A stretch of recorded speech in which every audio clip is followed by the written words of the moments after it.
Perkenalkan, kami dari kelompok Besti mata kuliah Ekonomi Moneter. Di sini kami akan melakukan bedah bab. Sebelumnya, perkenalkan saya Azmi Lisarul Sidik dan rekan saya. Langsung saja pada bedah bab kali ini itu kami akan membahas mengenai pasar modal. Nah, sebelumnya ada yang tahu nggak sih pasar modal itu apa?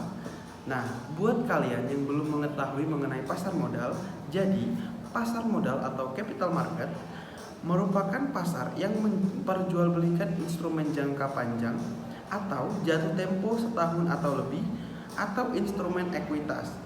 Di pasar modal sendiri terdapat surat berharga seperti saham dan obligasi jangka panjang. Nah, pasar modal juga memiliki peran penting nih dalam perekonomian karena memfasilitasi pemindahan dana dari mereka yang memiliki kelebihan dana investor ke mereka yang membutuhkan dana perusahaan atau pemerintah, yang pada gilirannya digunakan untuk pembangunan dan ekspansi usaha yang dapat menggerakkan roda ekonomi. Nah, itu sedikit penjelasan mengenai pengertian dari pasar modal. Nah, pada pembahasan kali ini itu kami akan membahas mengenai instrumen pasar modal atau capital market instruments. Nah, di sini aku mau tanya nih sama Kak Cus nih. Kira-kira apa sih Kak Cus nih instrumen dari pasar modal itu? Pengertian dari instrumen itu apa? Instrumen pasar modal adalah utang atau instrumen ekuitas jangka panjang. Waktu jatuh temponya lebih dari 1 tahun. Fluktuasi harganya untuk instrumen ini lebih besar dibandingkan dengan instrumen lainnya, sehingga dipandang sebagai investasi yang cukup berisiko. Jadi di dalam investasi, dalam instrumen pasar modal itu terdapat beberapa seperti saham dan obligasi. Contohnya itu ada saham. Saham adalah klaim terhadap keuntungan bersih dan aset dari perusahaan.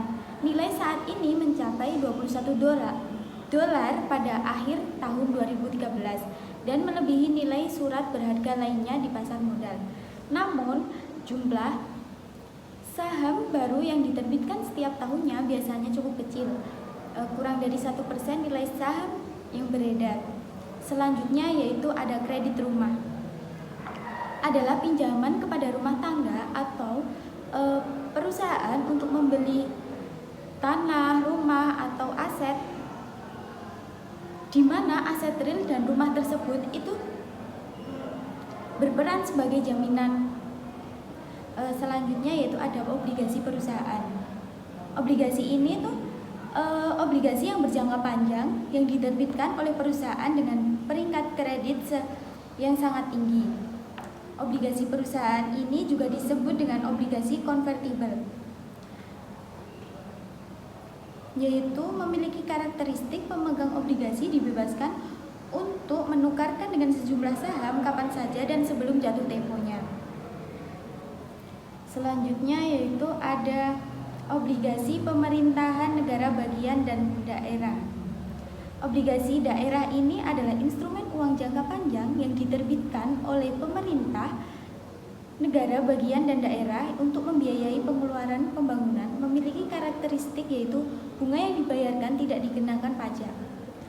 Yang terakhir itu ada kredit konsumen dan pinjaman bank komersial, yaitu pinjaman kepada konsumen dan dunia usaha ini umumnya diterbitkan oleh bank, namun hal ini kredit konsumen diterbitkan oleh perusahaannya. Nah, jadi itu penjelasan dari instrumennya, Kak.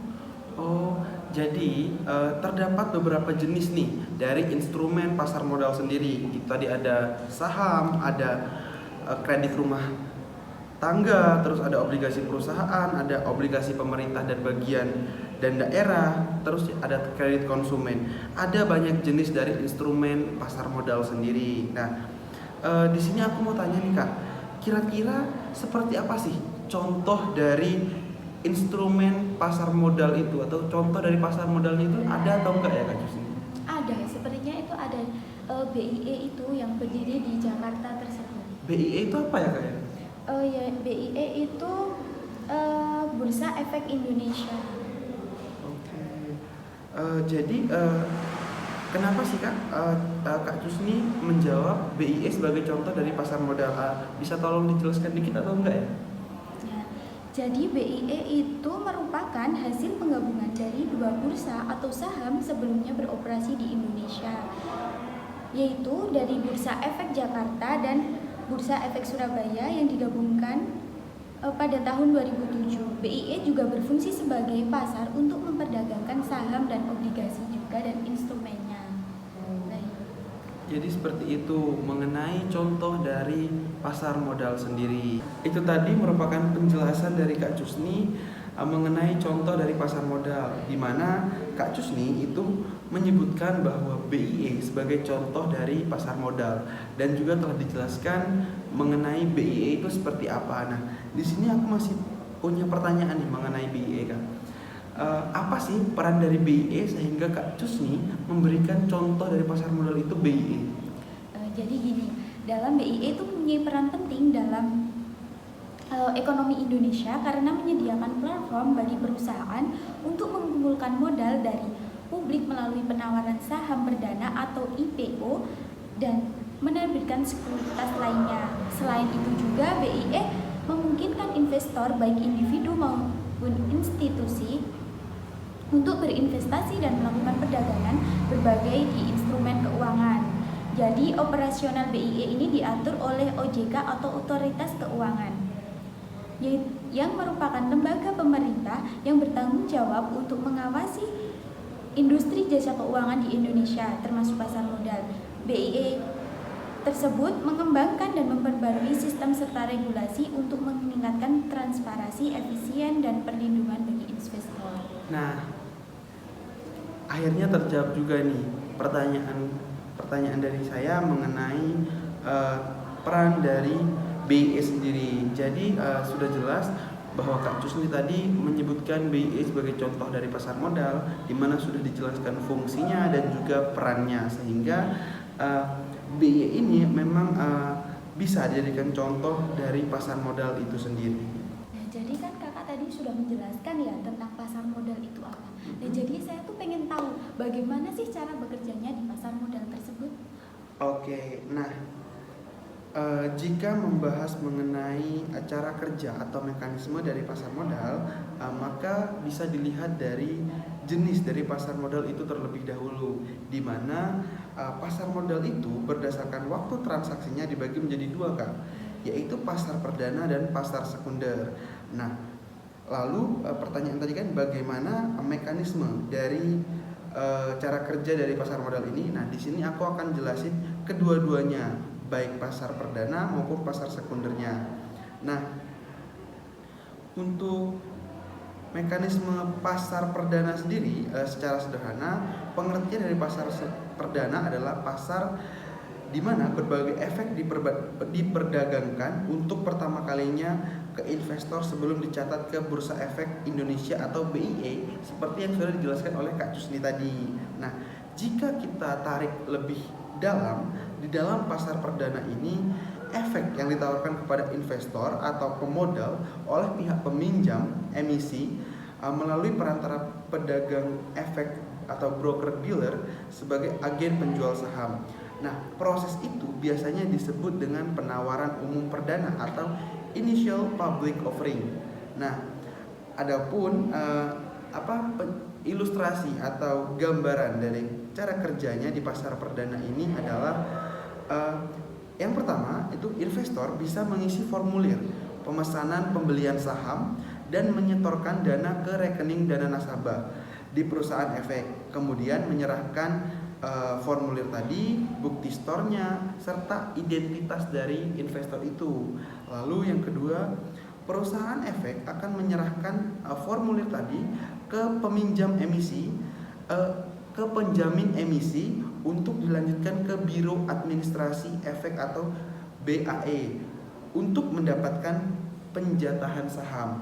Nah, setelah itu setelah mendapatkan konfirmasi dari BAE tadi untuk penjatahan saham, informasi tersebut akan langsung diberitahukan kepada investor. Setelah itu baru form pemesanan saham kemudian akan dikumpulkan secara kolektif di BAE. Nah, di pasar perdana ini harga efek tetap karena perusahaan telah menentukan harga dan jumlah efek yang ditawarkan. Dengan jumlah penawaran efek terbatas, setiap investor belum tentu mendapatkan sesuai dengan jumlah yang diinginkan. Jadi itulah penjelasan mekanisme dan sedikit pengertian dari pasar perdana. Nah, selanjutnya aku akan menjawab pertanyaan yang kedua, itu mengenai mekanisme transaksi di pasar sekundernya.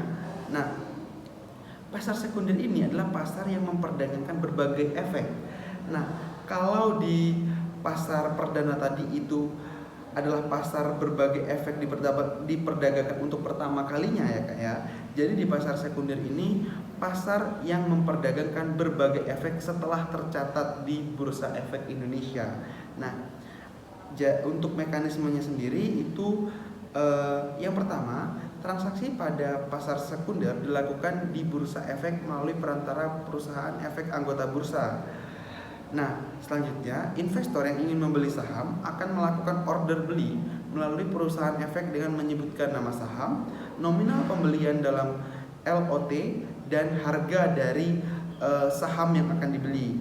Lalu investor yang ingin menjual saham akan melakukan order jual melalui perusahaan efek dengan sistem yang sama seperti membeli. Order yang masuk akan ditampilkan di sistem perdagangan bursa dan dapat diamati dalam sistem perusahaan efek. Jika order beli telah bertemu dengan order jual di sistem, maka transaksi tersebut telah terjadi. Sekilas ini seperti jual beli online nih Kak. Seperti itu mekanismenya kurang lebih. Nah, lalu perpindahan dan pembayaran aset kemudian akan difasilitasi oleh clearing, peminjaman efek Indonesia atau KPEI, dan kustodian sentral efek Indonesia atau KSEI. Nah, untuk pembelian, investor harus menyetorkan dana sesuai nominal pembelian maksimal 2 hari kerja setelah transaksi. Nah, setelah itu investor akan menerima pembayaran penjualan maksimal 2 hari kerja setelah transaksi. Nah, pasar sekunder ini memberikan kesempatan kepada investor untuk melakukan jual beli setelah terlaksananya penawaran di pasar perdana. Nah, mekanisme pasar modal di pasar ini tidak lagi terjadi antara investor dan perusahaan, melainkan investor dan investor. Jika di pasar perdana tadi antara investor dan perusahaan, maka di pasar sekunder ini adalah yang bertemu itu antara investor dan investor. Setelah itu, setelah tercatat di bursa efek, saham maupun efek lainnya dapat bebas ditransaksikan oleh publik. Nah, jadi kurang lebih seperti itu Kak, mekanisme kerja jika dilihat dari transaksi dari pasar modal itu sendiri. Jadi memang ada perbedaan antara pasar perdana dan juga pasar sekunder. Jadi seperti itu Kak Justin.